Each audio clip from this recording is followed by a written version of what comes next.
નમસ્કાર મિત્રો, સ્વાગત છે અમારી યુટ્યુબ ચેનલ ઓલ એજ હેપીમાં. મિત્રો, આજે આપણે માર્ચ 2021ના કરંટ અફેર્સના પ્રશ્નનો પાર્ટ નંબર 4 જોઈશું, જે પ્રશ્નો તમને આવનારી ગુજરાત ગવર્મેન્ટની વર્ગ 3ની પરીક્ષા માટે ઉપયોગી થઈ રહેશે. તો ચલો મિત્રો, ટાઈમ ના બગાડતા શરૂ કરીએ. ફર્સ્ટ ક્વેશ્ચન: વિશ્વ પાઈ દિવસ ક્યારે મનાવાય છે? તો 14 માર્ચના રોજ વિશ્વ પાઈ દિવસ મનાવવામાં આવે છે. તાજેતરમાં કઈ મહિલા ક્રિકેટર ઇન્ટરનેશનલ ક્રિકેટમાં 10,000 રન પૂરા કરનારી પ્રથમ ભારતીય મહિલા ક્રિકેટર બની છે? તો કોણ? મિતાલી રાજ. કઈ ક્રિકેટમાં? મહિલા ક્રિકેટ ઇન્ટરનેશનલ ક્રિકેટમાં 10,000 રન પૂર્ણ કરનાર વિશ્વની પ્રથમ મહિલા. મિત્રો યાદ રાખજો, આ ભારતની પ્રથમ મહિલા મિતાલી રાજ. વિશ્વની પ્રથમ મહિલા ખેલાડી કોણ છે? ચાર્લેટ એડવર્ડ્સ, જે ઇંગ્લેન્ડની છે.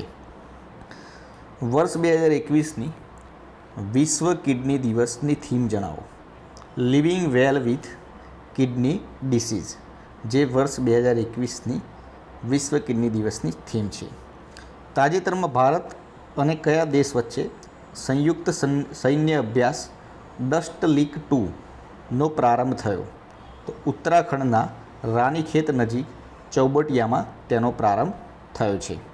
અને હા મિત્રો, બીજી એક વાત, જો તમે આની પીડીએફ લેવા માગતા હોય તો ડિસ્ક્રિપ્શનમાં ટેલિગ્રામ ચેનલની લિંક આપેલી છે, ત્યાંથી જોડાઈ જજો. આની પીડીએફ કાલે સવારે તમને મળી જશે. તાજેતરમાં ઉત્તર પ્રદેશમાં અર્જુન સહાયક સિંચાઈ પ્રોજેક્ટનું ઉદ્ઘાટન કોના હસ્તે કરાયું?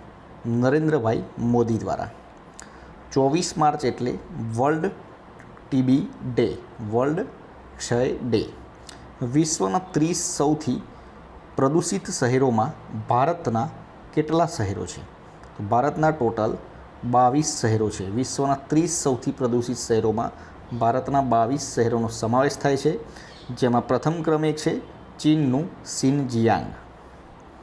આગળનો ક્વેશ્ચન: ભારતના નિમંત્રણને સ્વીકારી યુરોપિયન સંઘ આધિકારિક રીતે શેના સભ્ય તરીકે સામેલ થયું?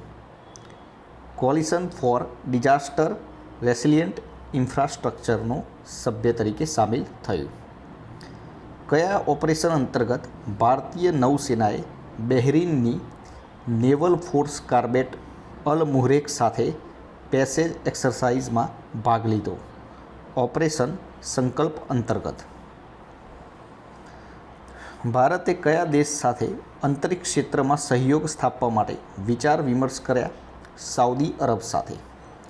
રાજ્યસભા દ્વારા વીમા ક્ષેત્રમાં સીધા વિદેશી રોકાણની મર્યાદાને હાલમાં 49%થી વધારીને કેટલા ટકા કરવા માટે રાજ્યસભા દ્વારા બિલ પસાર કરવામાં આવ્યું છે? 74% કરવા માટે. ભારત સરકારની રાષ્ટ્રીય ટેલિમેડિસિન સેવા એટલે ઈ-સંજીવની. કોવિડ-19ને કારણે પત્રકારોના મોતના કેસો સંદર્ભે પ્રત્યેક 5 લાખ રૂપિયાની આર્થિક સહાયને મંજૂરી આપી આ યોજનાનું નામ શું છે? પત્રકાર કલ્યાણ યોજના. આંતરરાષ્ટ્રીય સંસ્થા સ્ટોપ ટીબી પાર્ટનરશિપ બોર્ડના અધ્યક્ષ તરીકે કોની નિમણૂક કરવામાં આવી? ડૉક્ટર હર્ષવર્ધનની. રાષ્ટ્રીય સુરક્ષા ગાર્ડ એનએસજીના ડાયરેક્ટર જનરલ તરીકે કોની નિયુક્તિ કરવામાં આવી? M.A. Ganpati. Central reserve police ફોર્સના ડાયરેક્ટર જનરલ તરીકે કોની નિમણૂક કરવામાં આવી? કુલદીપ સિંહની. ન્યૂઝીલેન્ડની ગાયિકા જીન વિગમોરેના ગર્લ ગેંગ ટ્રેકને 2022 આઈસીસી મહિલા વર્લ્ડ કપના સત્તાવાર ગીત તરીકે જાહેર કરાયું છે. તાજેતરમાં ઉત્તરાખંડના નવા મુખ્યમંત્રી તરીકે કોને શપથ લીધા? તીરથસિંહ રાવતે. શ્રી તીરથસિંહ રાવતને ઉત્તરાખંડના મુખ્યમંત્રી તરીકે કોણે શપથ લેવડાવ્યા? તો રાજ્યપાલ બેબી રાની મૌર્યએ. કયા અનુચ્છેદ અંતર્ગત રાજ્યપાલ મુખ્યમંત્રીશ્રીની નિમણૂક કરે છે? અનુચ્છેદ 164 અંતર્ગત. ઉત્તરાખંડના મુખ્યમંત્રી તરીકે તીરથસિંહ રાવત કોનું સ્થાન લેશે? એટલે આના પહેલાં કોણ હતા મુખ્યમંત્રી? ત્રિવેન્દ્રસિંહ રાવત હતા. તાજેતરમાં ભારતના પ્રથમ વર્લ્ડ સ્કિલ સેન્ટર ઉદ્ઘાટન ક્યાં કરવામાં આવ્યું? ભુવનેશ્વર, ઓડિશા ખાતે. ઓડિશાના ભુવનેશ્વર ખાતે વર્લ્ડ સ્કિલ સેન્ટરનું ઉદ્ઘાટન કોના હસ્તે કરાયું? મુખ્યમંત્રી નવીન પટનાયકના હસ્તે. તાજેતરમાં CPCBના રિપોર્ટ અનુસાર કયા રાજ્યમાં સૌથી વધુ ઝેરી અને હાનિકારક કચરાના ઢગલા થયા છે? ઓડિશા ખાતે. CPCBનું પૂરું નામ જણાવો. Central pollution control board. CPCBના તાજેતરના ચેરમેન કોણ છે? શિવદાસ મીના. ભારત સરકારે લુપ્ત થઈ ચૂકેલી કઈ નદી પર અભ્યાસ કરવા માટે 2 વર્ષ માટે સલાહકાર સમિતિની રચના કરી છે? સરસ્વતી નદી ઉપર. Chief justice of India CJI કોણ બનશે? NV રમન્ના. તેલંગાણા રાજ્ય સરકારે કર્મચારીઓના વેતનમાં કેટલા ટકા વૃદ્ધિ કરી? 30%. 2 દિવસીય નંદિની મહોત્સવ ક્યાં યોજાયો હતો? મેંગલોર ખાતે. કયા રાજ્યની સરકારે પશુઓ માટે ભારતની સૌપ્રથમ એમ્બ્યુલન્સ સેવા શરૂ કરવાનો નિર્ણય લીધો છે? આંધ્રપ્રદેશની સરકારે.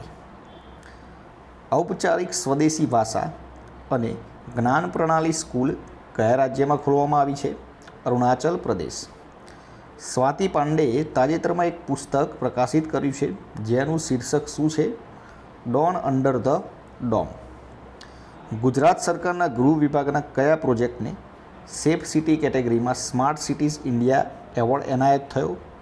વિશ્વાસ પ્રોજેક્ટને.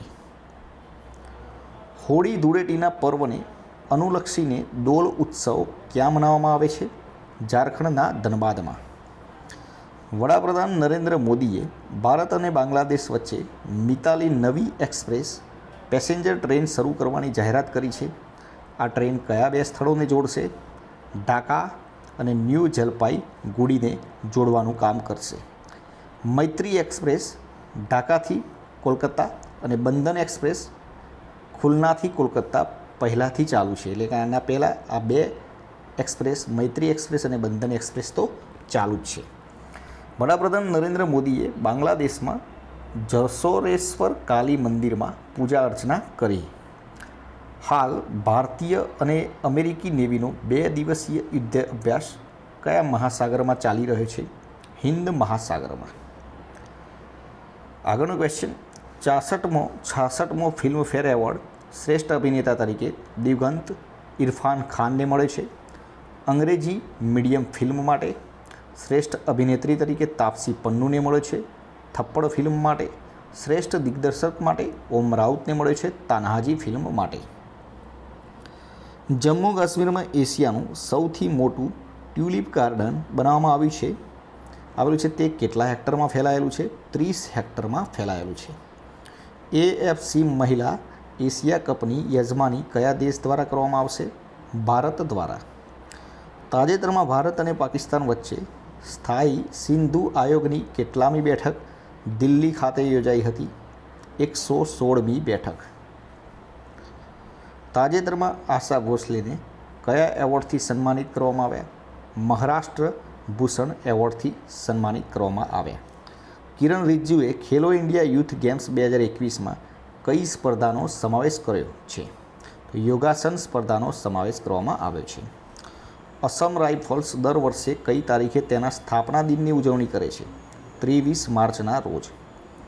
કેળા મહોત્સવ કયા રાજ્યમાં યોજાયો હતો? ઉત્તર પ્રદેશમાં. દુનિયાની સર્વપ્રથમ શિપ ટનલ યોજના કયા દેશમાં આકાર લઈ રહી છે? નોર્વે ખાતે. સરકારે રેલ વિકાસ નિગમમાં કેટલા ટકા હિસ્સેદારી વેચવાનો નિર્ણય કર્યો છે? 15%. તાજેતરમાં સમીર સોનીનું એક પુસ્તક પ્રકાશિત થયું છે જેનું શીર્ષક શું છે? My experiment with silence.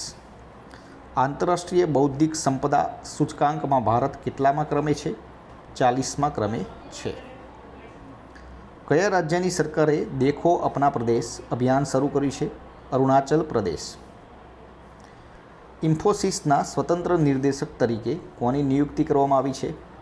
Chitra નાયકની. ભારતે કયા દેશને કીટનાશક મોલાથિયાનનો 20,000 લીટર જથ્થો પૂરો પાડ્યો? ઈરાનને. ભારત સરકારે કયા દેશ સાથે ખેલ તથા યુવા મામલે સહયોગ માટે સમજૂતી કરી છે? માલદીવ સાથે.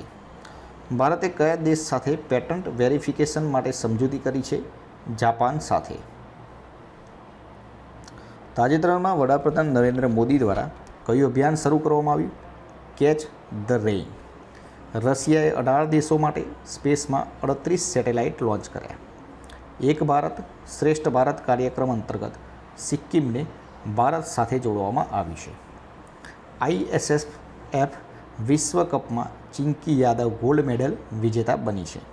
અને WWE ભારતીય રેસલર ધ ગ્રેટ ખલીને હોલ ઓફ ફેમમાં સ્થાન આપવામાં આવ્યું છે. મિત્રો, આ હતા આપણા આજના ક્વેશ્ચન્સ. વિડીયો પસંદ આવે તો લાઇક કરજો, પોતાના મિત્રો જોડે શેર કરજો, ચેનલને સબસ્ક્રાઈબ કરવાનું ના ભૂલતા, જેથી કરીને આવનાર દરેક વિડીયોની નોટિફિકેશન આપને સૌપ્રથમ મળી રહે અને આપની તૈયારીમાં વધારો થઈ શકે. કાલે ફરીથી નવા વિડીયો સાથે મળીશું. જય હિન્દ, જય ભારત.